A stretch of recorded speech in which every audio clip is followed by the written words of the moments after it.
Hey everyone, today I'm going to show you how to reset your Echo Dot or your Amazon Alexa Dot. This is a Generation 3, but this will work with Generation 4 as well as many other Alexa compatible devices. I'm just going to mute her here using this button so she's not listening every time I say her name. But all you're going to want to do is press down this dot button here on the right and hold it for about 20 seconds.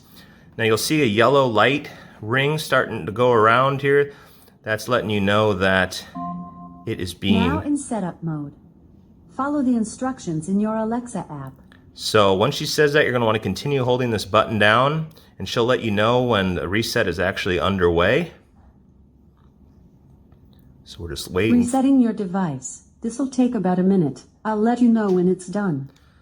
So that's all there is to it. Now, when she's finished and she lets you know that it's all done, I'd recommend pulling out this cord, the power cord, and letting it sit unplugged for about 30 seconds, then plugging it back in. I found that to be the best way to reset everything. But this is a great tip to know in case you ever, you're having trouble connecting to your Wi-Fi network, or you want to gift your Amazon Echo Dot to somebody and you want to erase all your information, or maybe you received one from a family member or friend and it has their information stored. So this is a great way to reset your Amazon Echo Dot. I hope you found this video helpful. If you did, please give it a like, and I hope to see you in the next video. Thanks. Bye.